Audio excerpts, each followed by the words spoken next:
Bonjour, nous sommes le 1er mai 2023.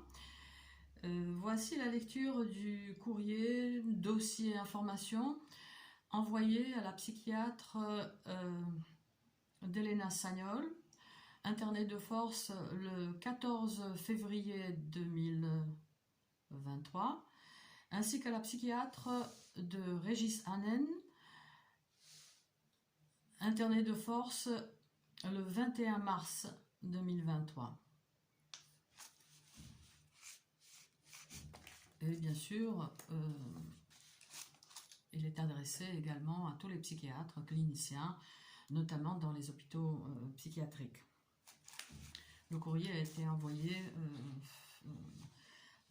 troisième semaine du mois de mars, du mois d'avril 23, donc à l'adresse de la psychiatre CHS de la Savoie, unité Racamier à Chambéry, et donc à l'adresse de la psychiatre, ça c'est pour Elena Sagnol, et à la psychiatre de Régis Hanen, l'hôpital psychiatrique Le Petit Bourgogne, section Le Bleuet.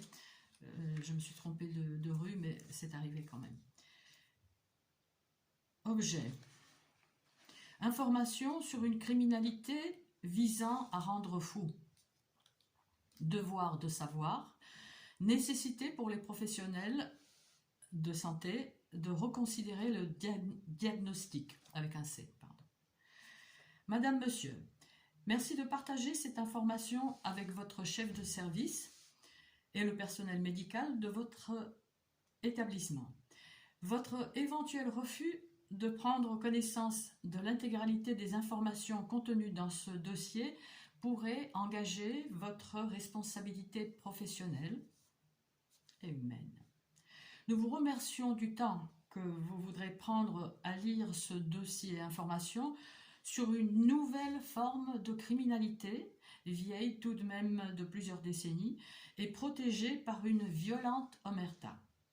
Il s'agit des tortures sans contact, des tortures à distance, no touch torture, harcèlement électromagnétique. Ci-dessous, quelques informations capitales qui devraient vous amener à reconsidérer votre diagnostic ou du moins apporter systématiquement une réserve dès que le harcèlement électromagnétique, parfois dit aussi électronique, est avancé. Rien à voir pour ceux qui atterrissent là sur la chaîne avec le harcèlement via les ordinateurs, ça n'a rien à voir. À l'instar donc de Monsieur Régis Hanen, interné de force dans votre établissement, alors que ce dernier n'a fait que porter plainte contre l'un de ses agresseurs. À l'instar également donc de Elena Sagnol, internée de force dans votre établissement, l'un donc à Liège, l'autre à Chambéry. Elena Sagnol sur un certificat d'un médecin qui ne l'a jamais examiné, qu'elle n'a jamais vu. Certificat mentionnant par ailleurs l'heure où elle se trouvait à la gendarmerie de Moutier. J'avais mis Albertville, j'avais rectifié par un autre courrier. Donc de Moutier, afin d'apporter, sur l'invitation des gendarmes, des précisions sur une plainte pour vandalisme. Monsieur Régis Hanen est victime d'une criminalité. Il dénonce le harcèlement électromagnétique et il n'a rien à faire dans une institution psychiatrique. Idem pour Madame Elena Sagnol, qui est victime d'une criminalité. Elle se défend contre le harcèlement électromagnétique et le dénonce par les moyens en sa possession. Elle n'a rien à faire dans une institution, dans un hôpital psychiatrique. Le 28 février 2020, il a été porté devant les Nations Unies par le juriste professeur Nils Melzer, un rapporteur spécial sur les tortures, un rapport sur la cybertorture, une nouvelle manière de torturer, à savoir atteindre une personne cible désignée, la plupart du temps illégalement blacklistée, donc l'atteindre à distance au moyen de nouvelles technologies et de nouvelles armes. Lui infliger régulièrement, quotidiennement, ça c'est moi qui développe, avec l'accord des signataires. Lui infliger donc quotidiennement, régulièrement, quotidiennement, à distance, et ce pendant des années, une douleur physique doublée d'une maltraitance psychologique, appelée gang stalking.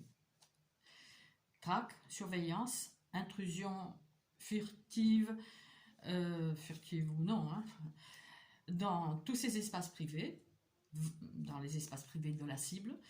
Donc, vandalisme, création artificielle de situations d'empêchement, harcèlement administratif, judiciaire, policier. Il s'agit d'une criminalité en bande organisée. Le psychiatre Amin Mohamed Gadit, professeur à la faculté de médecine de l'université Mémorial de Terre-Neuve, Canada, a rédigé en octobre 2009 un article intitulé « Terrorisme et santé mentale, la question de la fragilité psychologique ».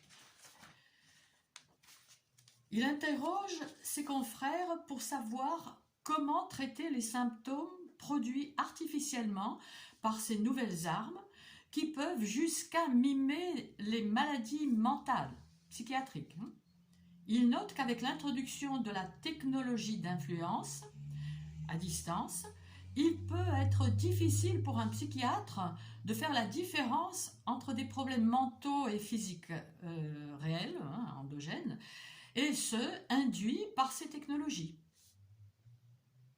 S'appuyant sur des rapports d'instituts scientifiques, Dr Mohamed Gadit, il nomme ces armes bioélectromagnétiques et donne leurs caractéristiques principales: asservir, torturer et tuer sans qu'il y ait de contact physique et sans trace.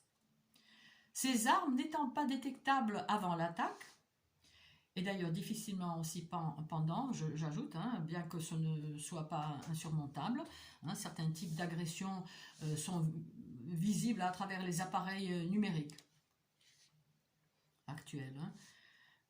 Donc ces armes peuvent conduire les victimes potentielles à un état de vigilance et d'anxiété constante. Et autre que,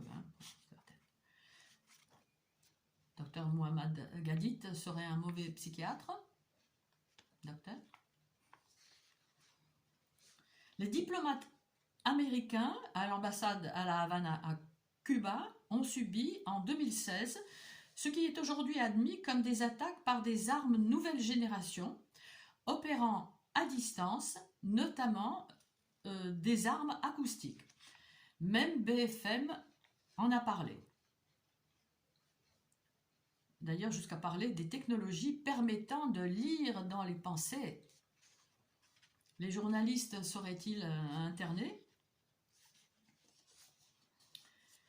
Les symptômes décrits par les diplomates ciblés à leur insu, sont ceux décrits par les individus cibles, targeted individuals, internés, certains de force, dès qu'ils clament haut et fort leur calvaire, dont Régis Hanen et Elena Sagnol.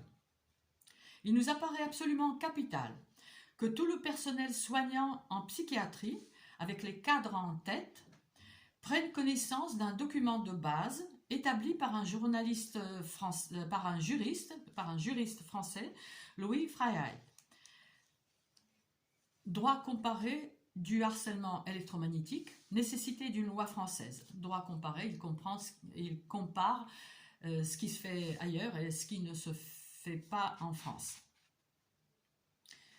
Donc, publié sur Legavox, sur un site, donc Legavox, en 2012, et vous pouvez le trouver sur Amazon, sur Blogging Books, publié en 2014. Dans le préambule, nous pouvons lire: les dispositifs électromagnétiques peuvent être source d'abus, tels qu'agression ou harcèlement. Le comparatif, dit-il, fait émerger la nécessité d'une loi française en la matière. L'auteur serait-il interné? Cette high-tech criminalité inédite, secrète, protégée, est encore relativement méconnue du grand public français, ainsi que probablement et belge certainement, et bien des professionnels de santé, des magistrats, des avocats, alors que certains pays légifèrent déjà. Certains États américains, Maine, Michigan, Massachusetts. Et les premières victoires juridiques ont eu lieu.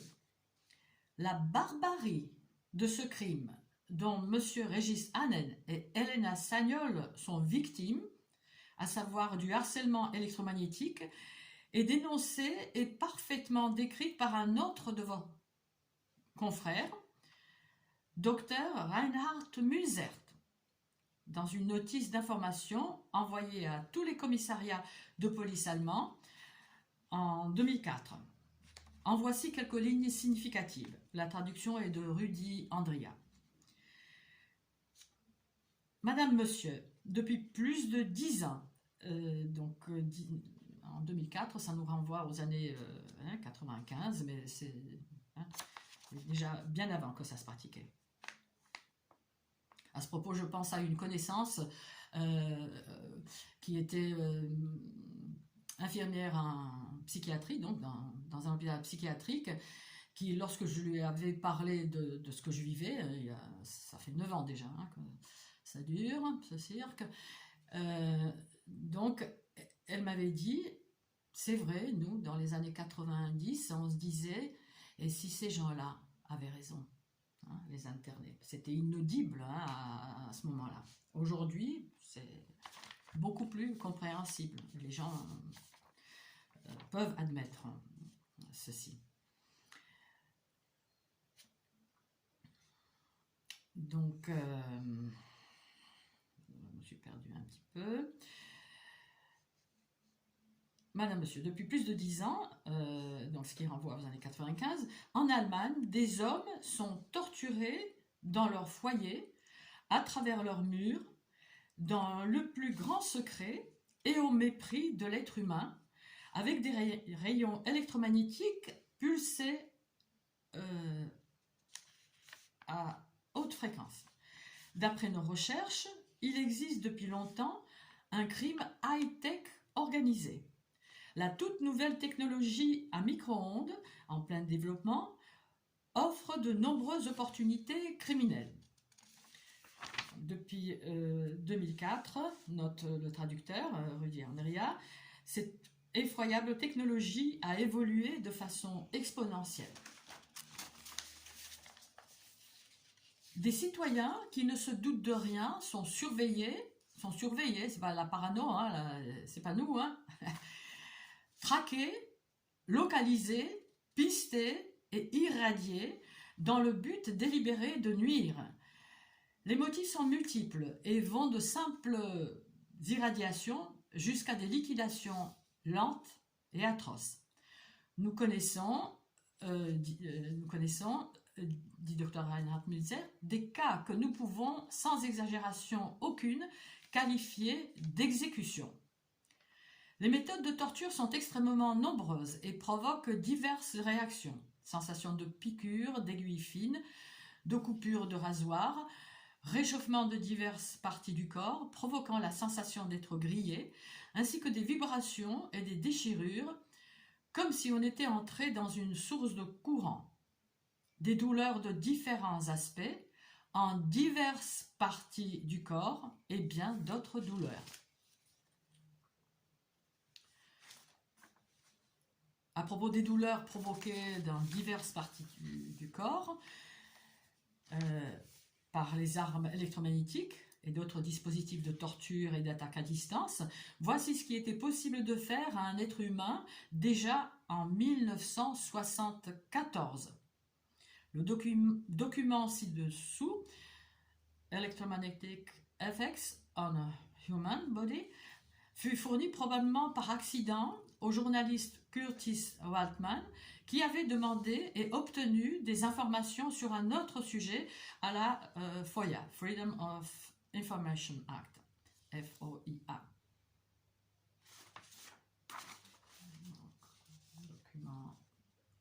bien connu des individus cibles, en anglais, en français. Vous pouvez le trouver sur la page de Nicolas Niamke, harcèlement électromagnétique. Il faut tout taper, hein. YouTube ne vous le ressortira pas, hein, alors qu'il a 7000 abonnés. Donc, à la vue de ce document, c'est qui est interné? Il s'agit à l'origine, remontant à des décennies en arrière, d'une technologie militaire couverte par les plus hautes instances, dont l'objectif est certes de tuer, mais aussi expérimenté sur des populations civiles, ni vues ni connues. Depuis belle lurette, l'exploitation de certains aspects de ces technologies est passée entre les mains des entreprises privées et partant entre les mains de malfrats, les cols blancs y compris. Reprenons la lecture du courrier du docteur Munzert au commissariat de police allemand en 2004. Je noterai que Dr Reinhard Munzert n'a pas pu se présenter à la conférence conférence contre le harcèlement électromagnétique, organisée donc à Berlin en 2016 de mémoire, hein, torturé depuis 10 ans là, au moins. Il avait envoyé une vidéo dans laquelle il disait qu'il était épuisé totalement.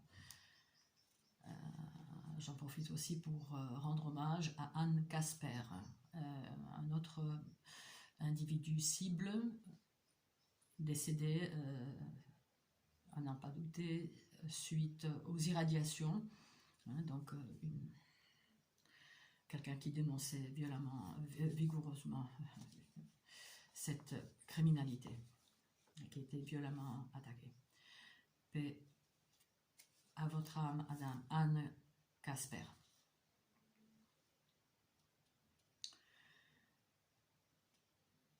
Reprenons donc. Ceux qui maîtrisent bien ces paramètres peuvent, à distance, de manière secrète et invisible, avec une extrême précision, mais difficilement prouvable, paralyser un être humain, le manipuler, le persécuter, le torturer, le rendre malade, le pousser au suicide ou le tuer.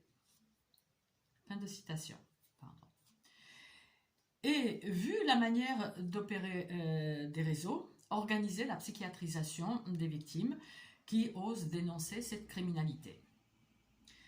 Comment se fait-il que ce soit elles, les cibles, les victimes, qui se font interner, voire incarcérer? Monsieur Régis Hannen fut arrêté et amené par les policiers menottés. Ce fut son SMS de détresse adressé à l'un de nous, hein, où il le dit. Oh. Ouais, on ne le voit pas, pardon, j'essaie de le montrer. Voilà. Bon, vous le retrouverez sur sa page Facebook aussi. Donc, monsieur Régis Hannen fut arrêté et amené par les policiers menottés. L'agresseur contre qui il avait porté plainte était présent à l'arrestation. Il rigolait, selon les termes de monsieur Hannen. Pourquoi est-ce la parole des internés qui est systématiquement mise en doute? Pourquoi c'est la parole de monsieur Régis Hannen et Elena Sagnol qui est déconsidérée? À ce sujet, maître Raphaël Maillet, M-A-Y-E-T, spécialiste de la défense des victimes d'internement abusif, en parle. C'est systématique. La parole des internés n'est pas considérée. Reprenons.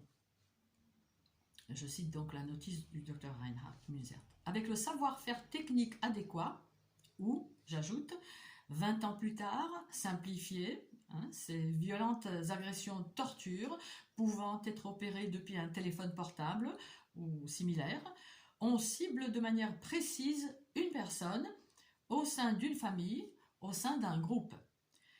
La torture peut être déclenchée à des distances encore plus importantes, avec des appareils portables de plus en plus petits. Poursuit Dr Reinhard Munzert en 2004.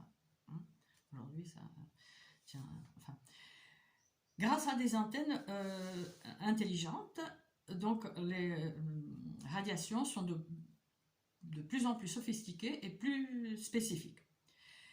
Il s'agit d'un crime sournois, sophistiqué, dans lequel la victime est donc non pas un malade mental ou une malade mentale, est attaquée avec des radiations électromagnétiques, d'une part, et d'autre part, elle se voit systématiquement affaiblie, blessée, soumise à l'intimidation et à l'isolement par d'autres types de délits.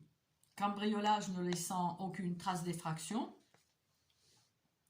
perturbation des moyens de communication, campagne de diffamation et d'assassinat moral, torture par le bruit, terreur dans la circulation routière. Elena Sagnol, c'était sur des calomnies qu'elle a été internée aussi. Voilà. Diffamation. Cette double stratégie, poursuit Dr Reinhard Munzert, renforce ainsi le doute sur la capacité de jugement de la victime. Il se produira en outre un renversement des rôles de l'agresseur et de la victime grâce à un simulacre de délit et d'autres offenses insidieuses. La stratégie vise à déclencher la conviction que tout n'est que problème de la personne en question, comme si cette personne n'avait pas toutes ses facultés, comme si ce qu'elle dénonce n'était que le fruit de son imagination. Est à noter l'approche extrêmement standardisée du crime high-tech. C'est très organisé, il y a des protocoles qui sont adaptés un peu selon les cibles, mais globalement c'est l'approche extrêmement standardisée. Donc de ce crime high-tech en bande organisée, et donc aucunement un délire synesthésique, encore moins un délire collectif, si tant est que ces définitions ont un fondement scientifique réel. Il nous est permis, docteur, de douter, vous en conviendrez, des affirmations psy, comme c'est fait systématiquement pour les nôtres. Un autre de vos confrères, le psychiatre Thomas Szasz, parle de la psychiatrisation de la société, de la culture, tout est psychiatrisé. Il parle également des maladies qui semblent inventées selon les besoins économiques et politiques, dit-il. 300 à 400 maladies psychiatriques. Des centaines de plaintes de par le monde sont déposées pour les faits de harcèlement électromagnétique, la plupart non enregistrées et ou classées sans suite, bien que les premières victoires aient eu lieu aux États-Unis. Donc, voir le document droit comparé du harcèlement électromagnétique. En France, le secret défense pèserait dessus, selon toujours le juriste Louis Freiheit. Les services secrets français évoluant selon la règle ni vu ni pris, dit-il. Il n'y a aucun contrôle parlementaire dessus. La torture est pratiquée alors en impunité totale. Or, il est à rappeler le caractère absolu de l'interdiction de la torture, ratifié par nombre de conventions, le Code de Nuremberg en tête. L'article 434.1 du Code pénal nous fait obligation à nous tous de dénoncer une criminalité dont nous avons connaissance et qui peut être dangereuse pour la santé d'autrui. Code pénal français. Que faisons-nous alors? Des voix s'élèvent contre la torture électromagnétique à distance depuis bien longtemps à travers la planète, via des courriers ou des pétitions, dont celle de 2003, 2003, d'un groupe d'individus cibles adressé la pétition au Parlement européen. En voici quelques termes à l'adresse de ceux qui diraient, par ignorance ou par autre chose, que tout ceci n'existe pas. Docteur.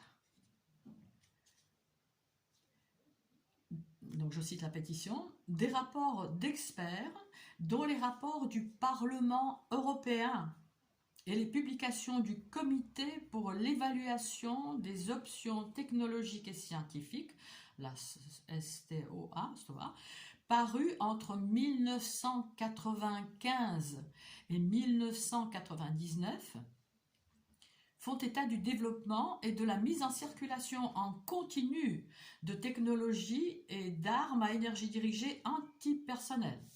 En 1995. Hein. Des armes sonores ont été développées qui peuvent tirer des balles acoustiques ou projeter du son pour intimider, terroriser ou désorienter. Il aurait fallu ajouter pour torturer. Des armes à hyperfréquence ou à micro-ondes ont été conçues qui provoquent de fortes sensations de brûlure, des malaises et même des invalidités.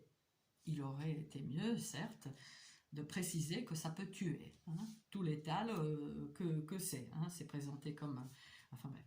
Les citoyens ne sont pas protégés face à ces évolutions et actuellement, des personnes se trouvent piégées dans cette zone de non-droit et subissent des violences inouïes au quotidien. Des violences inouïes au quotidien. Ces technologies présentent des risques pour la santé publique et les libertés individuelles de tout un chacun, dont les vôtres et celles de vos enfants. Une criminalité protégée, niée et psychiatrisée.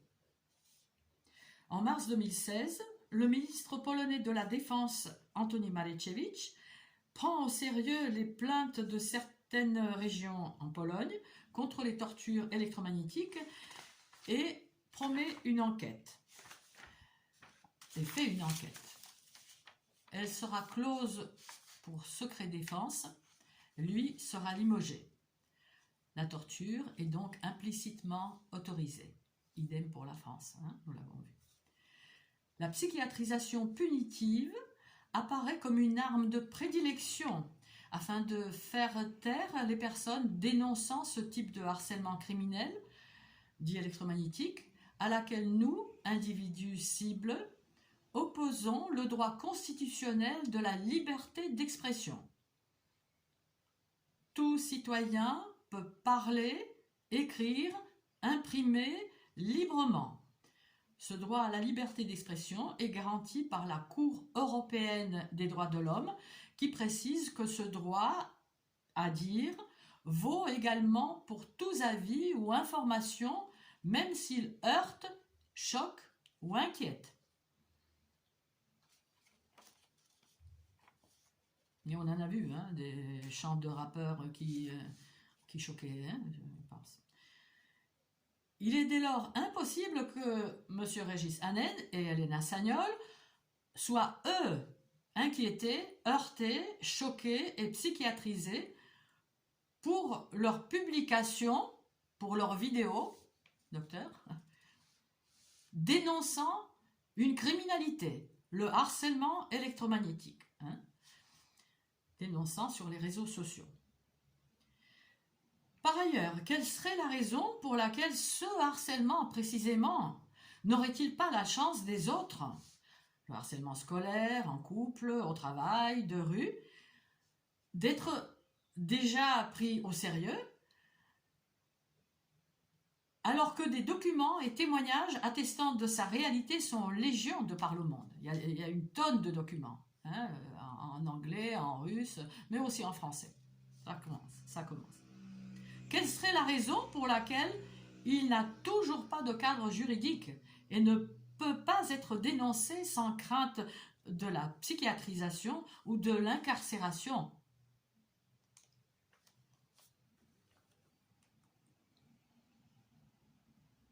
Régis Hanen dit « Bonjour, enlevé ce matin par 2 locaux et 2 cellules antiterroristes fédérales, actuellement retenues contre ma volonté, menottées à la citadelle de Liège. » Citadelle, c'est le HP, là, belge. Nous souhaiterions, nous autres individus cibles, targeted individuals, que ce dossier vous permette d'appréhender autrement la parole des personnes internées pour avoir dénoncé les tortures à distance, le harcèlement électromagnétique, d'émettre une réserve, d'abandonner la détention, la privation de liberté, la détention abusive. Ayons à l'esprit que cette criminalité sort au grand jour. Vous souhaitant bonne réception du présent courrier, signataires, Eléa, Bogena, Mustapha, Anna-Maria, Philippe, Jo, François, Fabrice, Osler, Ahmed, et se rajouterait certainement Régis et Elena.